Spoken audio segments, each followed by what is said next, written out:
हम आपको काला पानी की यात्रा कराते हैं। ये है काला पानी, ये रहा काला पानी। आइए पहले हम लोग देखते हैं इंडिया को। ये रहा आपके सामने, ये इंडिया का मैप आप देख पा रहे हैं अपने स्क्रीन में। ये रहा नेपाल, और नेपाल के साथ देखिए यहाँ दिख रहा है आपका, ये थोड़ा अंदर चलते हैं हम लोग, और ये देख पा रहे हैं ये जगह जो है ये है काला पानी, जहाँ पर 1962 से जो है ITBP that is Indo Tibetan border police यहाँ पर तैनात है। यहीं पर जो है मुद्दा फंसा हुआ है नेपाल और भारत के बीच में। जब से जम्मू कश्मीर और लद्दाख का जो मामला आया था, होने के बाद से जो है ये मसला उठा है। आइए मैं इसको जो है सैटेलाइट से देखने का कोशिश करते हैं हम लोग, और एक प्रॉपर क्षेत्र आपको दिख पाएगा यहाँ से। देखिए ये है काला पानी का, ये रहा प्लेस, ये चलें काला पानी नेपाल। आप देख पा रहे हैं बॉर्डर पुलिस लिखा हुआ है यहाँ पर, ये देखिए शायद काला पानी नेपाल। देखिए कैलाश मानसरोवर ट्रैक, ये है काली नदी। यही काली नदी को जो है बॉर्डर बनाया गया था, अंग्रेज ब्रिटिशर्स जो थे इसी काली नदी को बॉर्डर बनाया था। पश्चिम की ओर नेपाल और पूर्व की ओर भारत यानी इंडिया को दिया गया था। यही है काला पानी नेपाल, आप देख सकते हैं। तो इस तरह करके जो है ये विवाद आज बहुत ही बड़ा मुद्दा बना हुआ है। देखते हैं इसमें क्या फैसला निकलते हैं। तब तक के लिए आइए हम लोग आगे और बढ़ते न्यूज़ के आगे। हेलो दोस्तों, मैं हूं प्रशांत चक्रवर्ती और आप देख रहे हैं आपका अपना यूट्यूब चैनल PC क्लासेस। आज हम लोग एक बहुत ही अहम मुद्दा लेकर आए हैं जो काफ़ी चर्चा में था, सुर्खियों में बहुत ज़्यादा इनका सुर्खियों में आए हुए थे। भारत नेपाल काला पानी विवाद। आइए हम लोग देखते हैं कि भारत नेपाल काला पानी विवाद क्या था। पहले इसको हम लोग पढ़ लेते, पहले देख लेते हैं, उसके बाद हम इनके बारे में एक एक करके डिटेल्स में आपको जानकारी देंगे। और मैं ये न्यूज़ कहाँ बनी हुई थी उसको भी आपके सामने लाऊंगा, किसी ने क्या कहा था वो भी मैं आपके सामने बताऊंगा। सबसे पहले देखिए कि ये हम लोग देखते हैं कि भारत नेपाल लिपुलेख दर्रा विवाद क्या है। देखिए कहा गया है कि जो डिस्प्यूट है, ये जो विवाद है, नेपाल ने अपना नया नक्शा बनाया जिसमें भारत के 3 क्षेत्र काला पानी, लिपुलेख और लिम्पीधुरा को शामिल किया गया है। अब नेपाल सरकार जो वहाँ पर KP शर्मा ओली जो सत्ता में अभी हैं, इस नक्शे को मान्यता देने के लिए संसद में संविधान संशोधन यानी कॉन्स्टिट्यूशन अमेंडमेंट बिल को पास करने की तैयारी में है। आइए इस लेख में इस पूरे विवाद को जानते हैं कि आखिर कहाँ पर मुद्दा किस जगह फंसा हुआ था। ये देख पा रहे हैं आप लोग, देखिए ये है आपका दर्रा यानी पासेज, लिपुलेख दर्रा देख पा रहे हैं आप। अगर कहा जाए कि शायद ही दुनिया में कोई देश हो जिसका अपनी पड़ोसी के साथ सीमा विवाद ना हो, तो अतिशयोक्ति नहीं होगी। भारत का चीन, पाकिस्तान के साथ सीमा विवाद हमेशा से रहा है। अब इस कड़ी में नेपाल भी एक जुड़ गया है। अब तो देखा जाएगा कि नेपाल इस कड़ी में जुड़ा है या फिर इसको जोड़वाया गया है, किसी ने हवा दिया है या नेपाल खुद से ही ये जो है बता रहा है। इनको पूरा जानकारी लेने के बाद ही हमें पता चलेगा कि आखिर इनको सिखाया गया है या फिर खुद सीख लिया है। यह झगड़ा है धारचूला लिपुलेख सड़क परियोजना और काला पानी विवाद का। भारत की सीमा पहले देख लेते हैं कि इसका जो है जियोग्राफिक हिसाब से जो इसका सारा मुद्दा हम लोग समझ लेते हैं कि भारत की सीमा किन किन देशों से लगती है। देखिए भारत की सीमा, भूमि सीमा यानी लैंड बॉर्डर जो है वो 15,106.7 किलोमीटर, और तटरेखा यानी कोस्टल जो लाइन्स है, कोस्टल एरिया जो है वो 7,516.6 किलोमीटर की है, जिसमें द्वीप प्रदेश भी शामिल है। भारत की सीमा 7 देशों बांग्लादेश, चीन, पाकिस्तान, नेपाल, भूटान, म्यांमार और अफ़गानिस्तान से लगती है। इसमें भारत की सबसे अधिक सीमा 4,996.7 जो बांग्लादेश से लगती है, और नेपाल से 1,751 किलोमीटर की सीमा भारत की लगती है, यानी बॉर्डर शेयर करते हैं। देखिए इस फोटो में दिखाया गया है कि इंडियन इंटरनेशनल लैंड बॉर्डर दिखाया गया है। देखिए इंडिया और चाइना की बात करें तो 3,448 किलोमीटर, इंडिया और भूटान की बात करें तो 699 किलोमीटर, नेपाल और नेपाल की बात करें तो 1,751 किलोमीटर, इंडो म्यांमार की बात करें तो 1,643 किलोमीटर, इंडिया बांग्लादेश की बात करें तो 4,096.7 किलोमीटर, और देखिए कोस्टल एरिया बता ही दिया मैंने। और अफगानिस्तान के साथ बात करें तो 106 किलोमीटर, और पाकिस्तान के साथ अगर बात करें तो 3,323 किलोमीटर है। तो ये देखिए यहाँ पर है आपका काला पानी वाला नेपाल का बॉर्डर जो है 1,751 किलोमीटर का बॉर्डर शेयर करती है भारत के साथ नेपाल। देखिए भारत नेपाल दर्रा विवाद क्या है, क्या डिस्प्यूट है। कहा कि कई सालों से निर्माणाधीन 90 किलोमीटर मतलब 80 किलोमीटर ही है लंबी धारचूला लिपुलेख सड़क परियोजना का 8 मई 2020 को परियोजना का शुभारंभ किया गया था। अर्थात इस सड़क के बनने के बाद चीन की सीमा से सटे 17,500 फुट की ऊंचाई पर स्थित लिपुलेख दर्रा अब उत्तराखंड के धारचूले से जुड़ जाएगा। इस सड़क को बनाने के लिए पहाड़ को भी काटा गया है। रक्षा की दृष्टि से इस सड़क के बनने के बाद भारतीय सेना की पहुंच इस क्षेत्र में और आसानी हो जाएगी। नेपाल लिपुलेख दर्रे को अपनी सेना सीमा का हिस्सा मानता है। इसी कारण चीन से नेपाल को इस सड़क का विरोध करने के लिए भड़का दिया है, और नेपाल को चीन आजकल कुछ ज़्यादा ही मीठा लग रहा है। इस कारण इस विवाद का जन्म हुआ है। देखिए आगे अगर मैं और कुछ इसमें जोड़ूँ या फिर कुछ तथ्यात्मक जानकारियाँ आपको दूँ तो इस विवाद में कहा जाता है कि नेपाल क्लेम करता है कि काला पानी जो है वो हम लोग का धारचूला डिस्ट्रिक्ट के पास है, यानी उसी का हिस्सा है धारचूला डिस्ट्रिक्ट का। दूसरी ओर बात करूँ तो इंडिया कहता है कि यह उत्तराखंड के पिथौरागढ़ जिला का जो है पार्ट है, मतलब यूके का है, मतलब उत्तराखंड का है। और 1962 से ही जो ITBP जो है इंडो टिबेटन बॉर्डर पुलिस इसकी देखभाल कर रही है। काला पानी एक ट्रांजैक्शन है जहां भारत, नेपाल और तिब्बत की सीमाएं मिलती है। महाकाली नदी, जिसे पहले काली नदी नाम से जाना जाता था, काला पानी से होकर बहती है। यानी भारत जो है महाकाली की शुरुआत, महाकाली नदी है की शुरुआत, और इसकी सहायक नदियाँ भी हैं जो काला पानी से को मानती है, और इसकी सहायक नदी यहीं पर मिलती है। लेकिन नेपाल का महाकाली की शुरुआत जो है लिपुलेख दर्रा से मानता है। तो आइए देखते हैं और क्या क्या बात इसमें हुई है। तो नेपाल की आपत्ति पर भारतीय विदेश मंत्रालय के प्रवक्ता अनुराग श्रीवास्तव ने 9 मई को कहा कि हाल ही में पिथौरागढ़ जिले में जिस सड़क का उद्घाटन हुआ है वह पूरी तरह से भारतीय क्षेत्र में पड़ता है। कैलाश मानसरोवर यात्रा पर जाने वाले तीर्थयात्री इसी सड़क से जाते हैं। आइए मैं उसका ट्वीट भी दिखाता हूं जो उसने अपने ट्विटर अकाउंट में ट्वीट किए थे।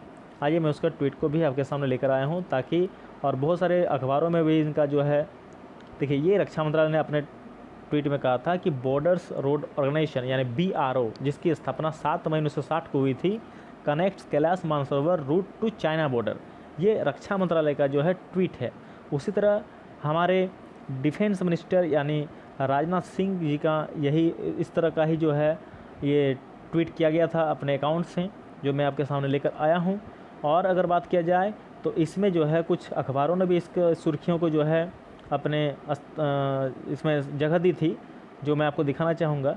देखिए यहाँ पर लिखा हुआ है, सॉरी मैं लेना शायद भूल गया हूँ उसको, कोई बात नहीं, आप देख सकते हैं कि ये अखबार में जो है इस बात लिखी गई थी, मैं आपको दिखाऊंगा उसको। देखिए कहा जाता है क्या, सबसे पहले ये तो मैं ट्वीट आपको दिखा दिया, और इसमें क्या क्या बात है, हिस्ट्री की बात क्या क्या है वो भी मैं आपको बता रहा हूँ कि आखिर ये विवाद क्यों फंसा, कहाँ से आया, कौन इसको फंसाया गया है, सारा चीज़ मैं बता रहा हूँ आपको।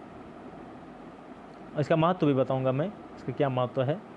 देखिए ये रहा आपके सामने मैप, आप चूँकि देख पा रहे होंगे, ये देख मैप लिपुलेख पास, देखिए यहाँ पर लिपुलेख पास है, और ये जो देख पा रहे हैं ये है नदी, काली नदी। और काली नदी के को जो है बॉर्डर मानकर ब्रिटिशर ने इनको बांटा था, यानी ईस्ट को नेपाल दिया था, नेपाल को, और वेस्ट को जो है इंडिया को दिया था। और यहीं पर जो है डिस्प्यूट, सारा मामला इसी पर फंसता है। देखिए तो ये तो मैंने बता दिया। लिपुलेख दर्रे की अवस्थिति क्या, देखिए लिपुलेख दर्रा जो 5200 मीटर या फिर 1760 फीट है, भारत के उत्तराखंड राज्य और चीन के तिब्बत क्षेत्र के बीच की सीमा पर स्थित एक हिमालयी दर्रा है, एक पासेज है। नेपाल इसके दक्षिणी हिस्से या जिसे काला पानी कहा जाता है को अपना भाग मानता है, जो कि 1962 से ही भारत के नियंत्रण में है और आज भी है। उत्तराखंड के सीमांत जनपद पिथौरागढ़ की सीमाएं नेपाल और चीन जैसे अंतर्राष्ट्रीय यानी इंटरनेशनल सीमाओं से मिलती है। नेपाल की सीमा पर एसएसबी और चीन की सीमा पर आईटीबीपी की तैनाती है। वर्तमान में यह दर्रा भारत से कैलाश पर्वत व मानसरोवर जाने वाले यात्रियों द्वारा विशेष रूप से इस्तेमाल होता है। लगभग 17,500 फुट की ऊंचाई पर स्थित लिपुलेख दर्रे को लिपू पास या लिपू दर्रा भी कहा जाता है। यह क्षेत्र भारत के उत्तराखंड राज्य के कुमाऊं क्षेत्र को तिब्बत के तकलाकोट यानी पुरंग शहर से भी जोड़ता है। देखिए धारचूला लिपुलेख सड़क का क्या महत्व है कि सड़क बनने से पहले लोग धारचूला से करीब 90 किलोमीटर का सफ़र तय करके लिपुलेख दर्रे तक पहुँचते थे। आईटीबीपी और भारतीय सेना के जवानों को भी लिपुलेख तक पहुँचने में 2 से 3 दिन का समय लगता था, लेकिन अब सड़क बनने से कुछ ही घंटों में धारचूला से लिपुलेख तक पहुंचा जा सकता है और भारतीय सैनिकों की गाड़ियां चीन की सीमा तक पहुंच सकेगी।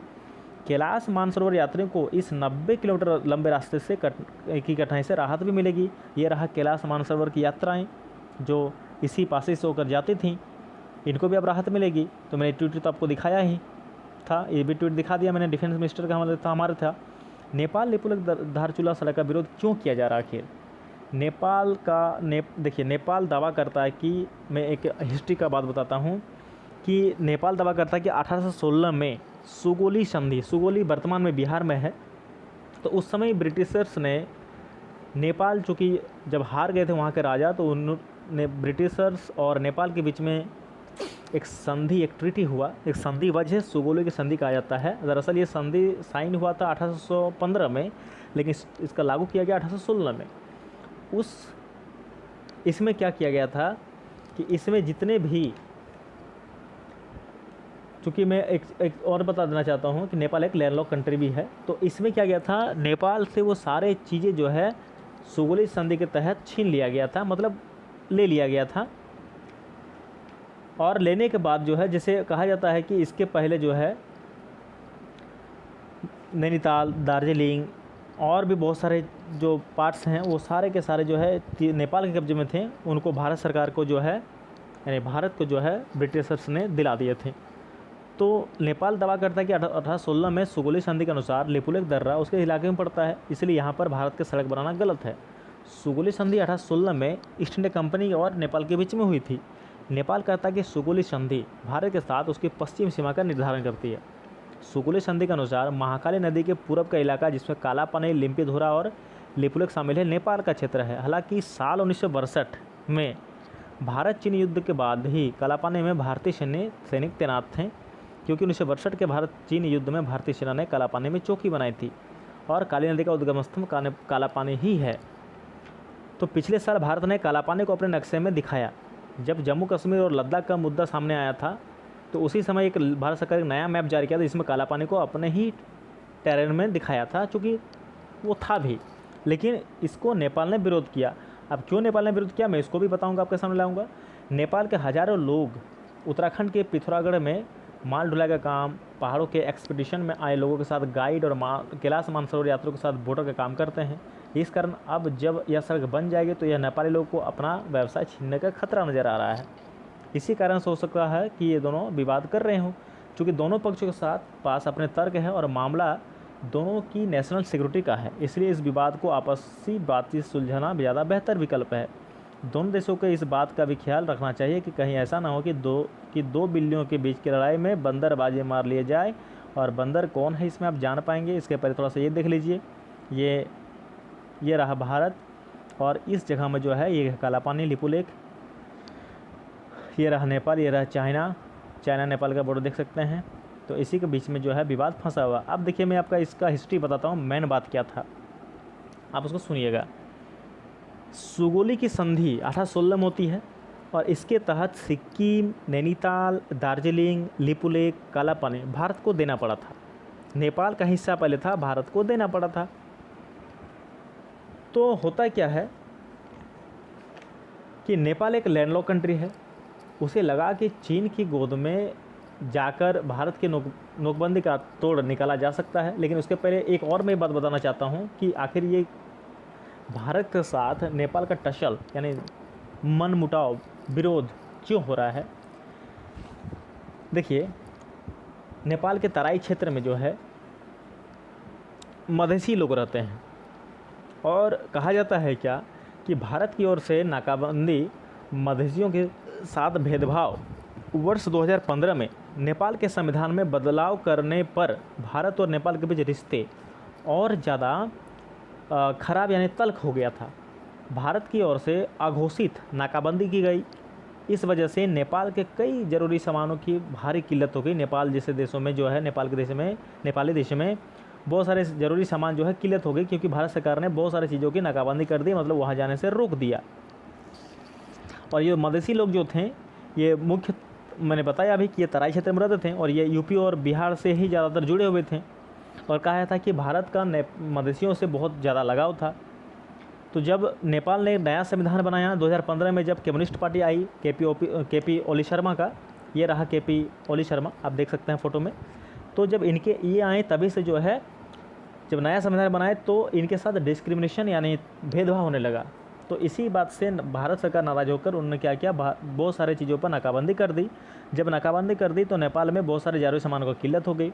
तो इसी का फिराक में उठे थे चाइना, चूँकि उस चाइना के साथ ये मिल गए, और नेपाल को लगा कि चीन की गोद में जाकर भारत की नोकबंदी का तोड़ निकाला जा सकता है।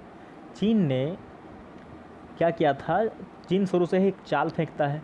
चीन थियाजिन, शेंजियन, लियानी, गुंगिंग और शाजियांग का इस्तेमाल करने की अनुमति नेपाल को दे दी थी। भाई साहब, आलम यह है कि अब नेपाल चीन के महत्वाकांक्षी BRO प्रोग्राम में भी शामिल हो गया था।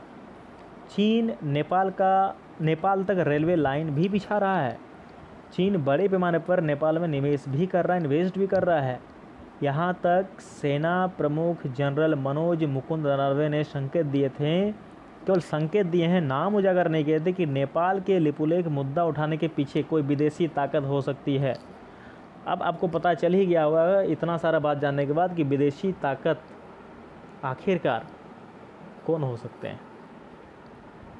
इसी तरह आप ये भी जानिए, इसमें सबसे बड़ा जो मुद्दा है, डिबेट है, वो चूँकि आप जान ही गए होंगे कि नेपाल आखिर खुद से ये बात उठाए थे, बॉर्डर वाली बात, काला पानी की बात, या फिर उसको कोई उकसाया था।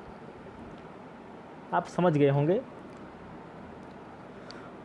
आई होप वीडियो आपको अच्छा लगा होगा। इसी तरह का न्यूज़ अगर आपको और भी जानना हो, करेंट न्यूज़, तो कृपया करके मेरे चैनल को सब्सक्राइब कर दें और अपने दोस्तों में शेयर कर दें।